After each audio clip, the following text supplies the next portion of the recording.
Well, welcome back to my shop again. In my last video, I made this little turning. Simple little turning. All light colored woods with a dark trim stripes. So today, I promised I'd make its brother. We'll make the same thing, only I'm going to use dark woods. I'm going to use light trim. I'm going to use all the darker woods and medium woods, no light woods. So we'll see how that goes. So first thing I got to do is find me some wood for a base, a good dark wood for a base. I got distracted from my project for a couple of days. Had to do some stuff for the wife in the house. One of the things she had me doing, she bought some chairs and a table years ago. Now I could build a table and I could build a chair, but I'm not going to. Not my thing, I don't want to do it. She's asked me, but I ain't going to do it. But these chairs have got a covered seat, and the bottom of the seat's breaking, and they've been breaking, and finally they got so bad my wife just told me I had to fix them. So I took them apart. Obviously made in China probably, but they got this particle board in the bottom. You can see this is the best one. It's cracked good. It's chipboard or particle board, whatever you want to call it. I don't think it's even half-inch thick. Might be a half-inch, I don't know. Probably metric size anyway. Yeah, it says 0.464, so not quite a half-inch. And obviously, it ain't going to take a weight forever. So I decided I need to replace them. I wanted to go to big box store and get some 3/4 plywood to do it. That'd be the perfect stuff for it. It's 3/4 plywood. I went by the big box store and I seen all the people. I said, "No, I ain't going in there, not during this virus stuff." So I use shop wood. Now, years ago, I bought a couple of bundles of shorts. Well, I bought more than a couple. I bought quite a few bundles of shorts, but the ones that ended up being the shop wood are some bundles of cherry. Real cheap. This is one of the pieces from it. So I got these bundles of cherry shorts. I got cherry wood everywhere. It's cheap. It's good looking wood. I mean, it's great wood, except the pieces are all, you know, this here ain't the biggest piece, but it ain't the smallest either. It's about the average size. So I glued some up, made some bottoms out of 4/4 cherry. I don't think they're going to break. So, that being said, time to get on with the project.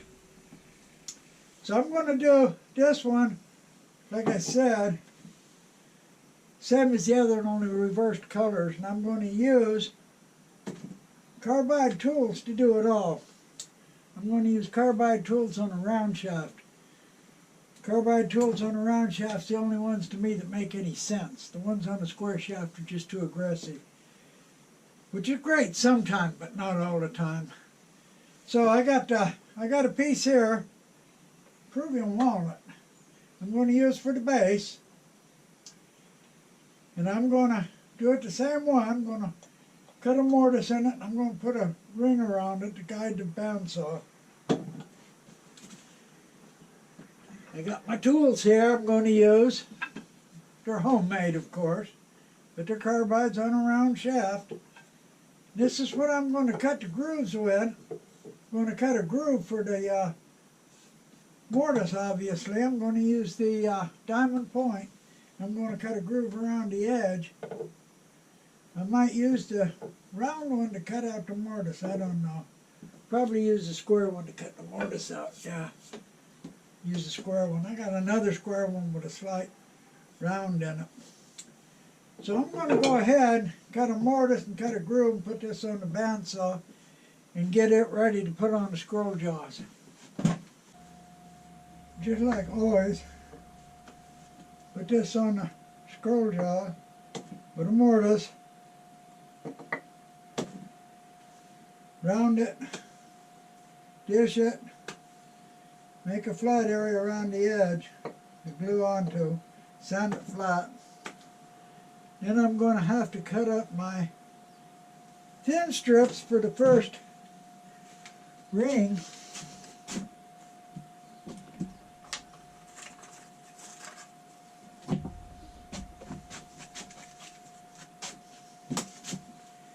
Here's my thin strips. Maple. Clumsy. Oh, 0.1 inch. So yeah, I'm going to put a trim ring 0.1 inch maple on it. Then I'm going to use the darker woods. I'll show them here after I get that ring on. I'm going to make it same size as the other one. After I get this one done, I'm thinking about making a really interesting turning. We'll see. Got to get this one done first, though. I got something in mind, something I did one time long ago. This time I want to make it a little better, but we'll get into that as soon as I get this finished. I got the segments for the first ring cut. This time I'm going to say it right, not like the last time. 5-inch ring. 16 segments for a 5-inch ring. Where'd be my cheat sheet at? Where'd be my cheat sheet? Here it is. For a 5-inch ring, open segment, 16 segments. They're cut to .696. They're cut at an angle of 7.875 degrees. So I got them all cut. Got the feathers knocked off. Got my gluing platform. Got my homemade stop block on it today. Sometimes I use it, I like it. Got it set for 2.5 inches from center, so I'm ready to go. Put this on. Go ahead and start gluing up the first ring, which is the light colored trim rings. I already had my index wheel set up for 16 segments from the last time. So I put it on a red index. Got the gluing platform up close enough where it's not going to fall through. Not too close, I hope, though. Got it locked down. Got the post right up close to the center. A little bit of glue. Just a light layer.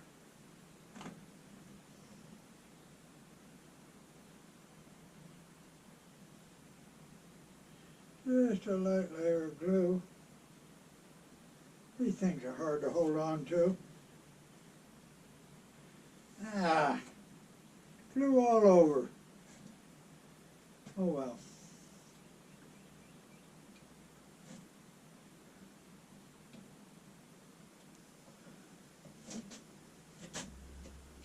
That'll hold that on. See if I can get the glue a little more reasonable on this, not all over everything. Put too much glue on it to start with anyway.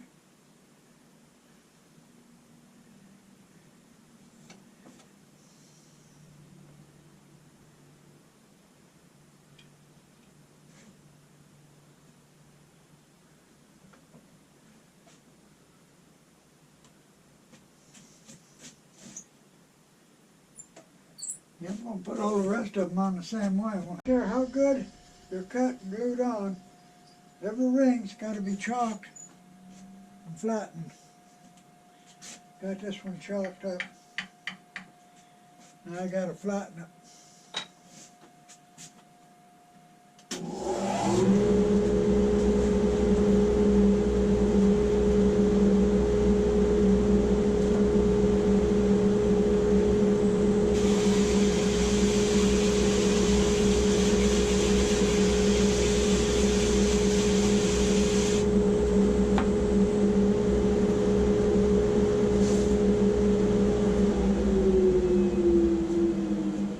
Okay, ready to glue on the second ring. I need to cut it about feathers off of it, get it ready to put on. And we'll make it also 5-inch. Got 16 woods cut up. Got them lined up the way I want them. Now, none of the really light colored woods. This is probably the lightest. This piece of black limba. That's probably the lightest one, but it's okay. I got them all defeathered, ready to glue them on. Again, it's a 5-inch ring, same as the trim ring. I'm going to go ahead and glue these on now. I've not mentioned this too much before. I have mentioned it. Every so often, I'll go to glue a segment on, and it'll fall off. Well, normally what I'll do is wipe the glue off of it, clean it off. Of course, there'll be a little bit of glue, but it'll be dried by the time I get it cleaned off. Turn it over and put glue on the other side and glue it on. Once in a rare while, that won't work either. It'll still fall off. Well, if you have one that falls off, it's not the glue, it's not the wood. Something's not flat, either the surface you're gluing it to or the segment itself. And it's almost always the segment in my case, because I always sand the surface flat, chalk it and sand it always, so I know it's flat. And these are supposed to be flat, and I think they're flat. Every so often one's not, and it'll fall off. So if it happens, you know why. So I'm going to go ahead, got it set up, we'll glue a couple on, then we'll glue all the rest on. I can start this one anywhere because all the trim pieces are the same, and the bottom is just one piece. So I'll start this one anywhere. Next time I put them on, though, I have to be real careful to get them lined up right. Got it on the blue index. Got this set up, got the post right near the center. Got it locked down. Got this up close enough. Not as close as I had it for the trim, but close enough. So I'm going to go ahead and glue one on. These are a bit bigger, easier to hold on to. Don't get glue all over my fingers so much.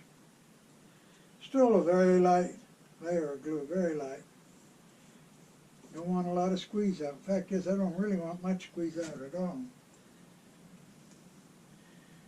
Hold it on there for about 5 seconds. That should be enough, I hope. Go to the next blue index. Hey, this looks like a piece of bloodwood. Yeah, that's what it is. First one looked like McCoy. This one looks like bloodwood.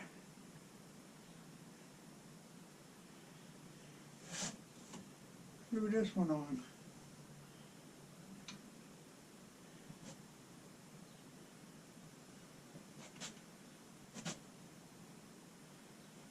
Should do it.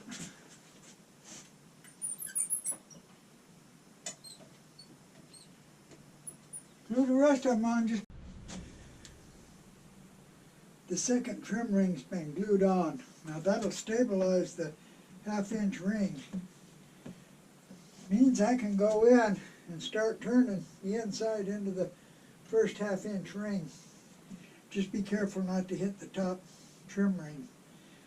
Now there's still a lot of people that don't believe the 15-15 rule for tight-bound products. 15 seconds clamp time, 15 minutes cure time. But I've been doing it for years and never had a problem. I'm going to keep on doing it. Now I'm going in there, start turning the inside. I'm going to use a small round carbide to do it. And I'm just going to start turning the inside just into that first trim ring and the first 1/2-inch ring. I got the next ring of 1/2-inch pieces ready to be glued on. Got to make sure I get them lined up correctly, put in the correct spot. Talking about glue joints, clamp time and cure time. Cure time of 15 minutes, like I said, a lot of people still can't accept that, but it's fact. But It depends on a good glue joint.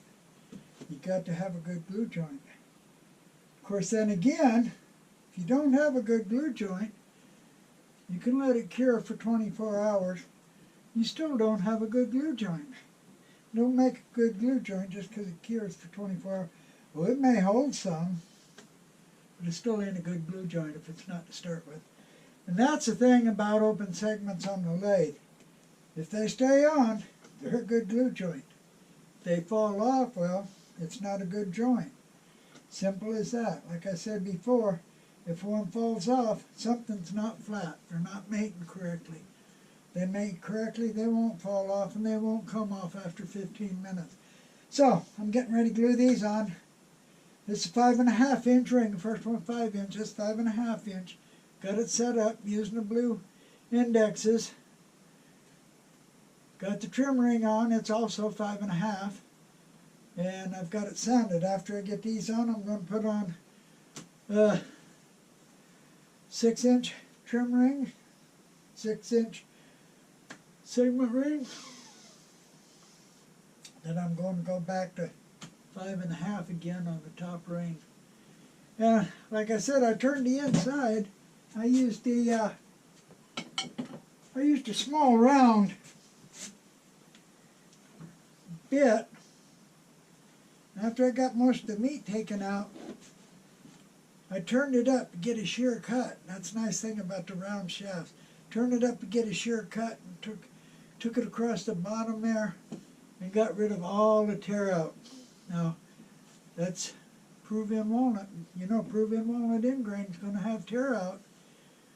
But they say you can't get rid of tear out with a carbide. You can. If you turn it up to a real shear angle and take a real fine cut. All the tear out's out. A little bit of sanding and I'll be good to go. So, I'm going to glue these on now, and I'm going to go ahead and glue up the rest of the rings till I get to the top. And I'll turn it a little bit as I come out. All the open segments are on. Now the closed segment ring, I'm going to put a 5 inch ring on it. I'm going to make it from Wenge. I got the segments cut. Got 2 extra cut. Actually, I didn't cut them extra. When I started to sand the edges, I looked at them. I don't like them. If for any reason I don't like a segment, I'll cut another one. I cut 2 more for this one. So, I got 16 cut. The joints are tight. So I'm going to go ahead and glue this ring up, let it set for 15 minutes. I'll be ready to flatten one side of it. After I get one side flat, I'm going to glue it on, then we'll finish turning it. Closed ring, it's been flattened.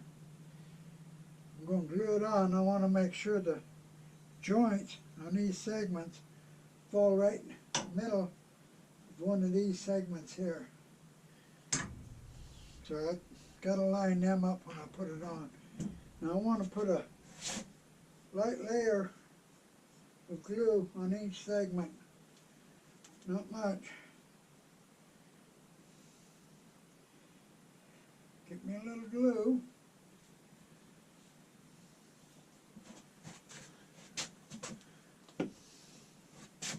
Like I said, I want a light layer on each segment.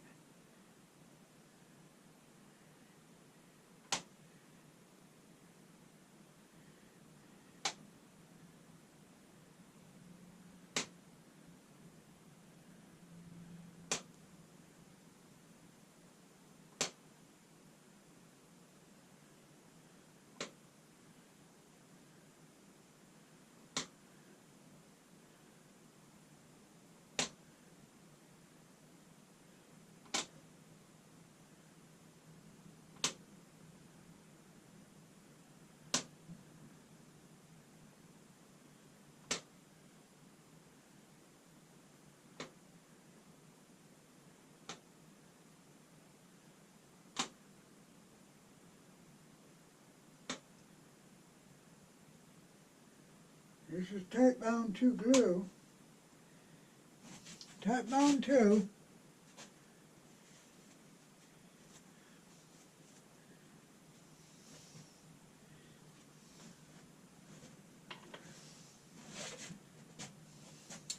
I'm going to bring this up.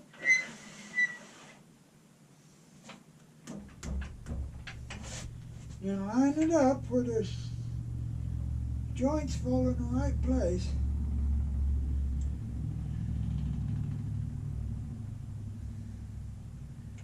Drop it down a little bit. In 15 minutes I'll be ready to turn it. I know, 15 minutes don't sound right for type bound 2, but it's true. 15 minutes I'll be ready to turn it with type bound 2 on it. Type bound 2, type bound 3, type bound quick and thick, all the same. It's been just a bit more than 15 minutes. I'm going to turn it. You squeeze out still wet. If it's too wet, it'll fly everywhere. See if I can pick up some of it, keep it from flying all around the shop. Get the big chunks out anyway. I don't care if the squeeze out is wet. I'm going to turn it. It'll hold. I know a lot of people don't think so, but it will hold.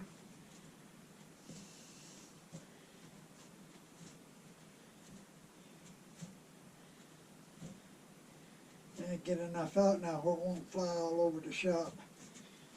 I'm going to go ahead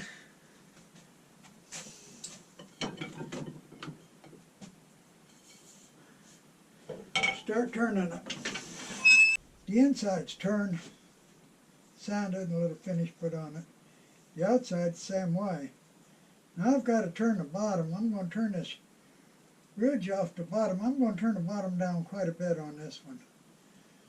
So I'm going to, again, put it in the coal jaws, hold it from the inside, bring up the tailstock in the center. I'm going to turn the bottom down some. It looks pretty rough right now. After I turn the bottom down, of course, then I'm going to sign it and we'll be done. Okay, I got the bottom turned and signed. And this video is really just about the same as the last one. So, uninteresting, probably. If you've seen the last one, yes, it's uninteresting.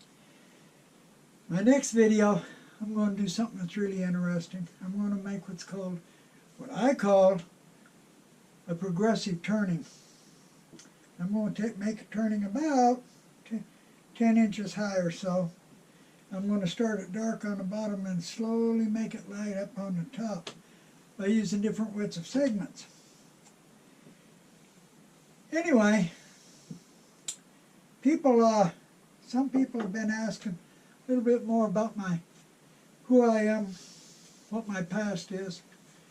Yeah, I'm retired Air Force. Yes, I'm a Vietnam veteran. I was actually in Thailand 4 different times. First time in 1962, I was stationed at Tachikawa. We went to a little place in Thailand for a month, a little place called Tak Ly. 1965, I went over to Thailand for 6 months in a little place called Tak Ly. And most of the year of 66 as PCS. Right after the TDY, I went back PCS to Tak Ly again. Then in 1972, I went back for 6 more months. This time I went to a place called Tak Ly. Anyway, I ended up spending 13 years in Asia. My wife's Japanese. Enough with that. I hope you like this little video. Like I said, it's almost the same as the last video, except it's turning dark, and I did this with carbides on a round shaft. They work okay. I still prefer the Olin tool, but they turned okay. And I appreciate those that watch my video, and I really appreciate those that subscribe. That helps a lot. And if you would, come back and see my next video, please. And if you haven't seen some of my old ones, check out some of my old videos. There's some I think are interesting. Thank you.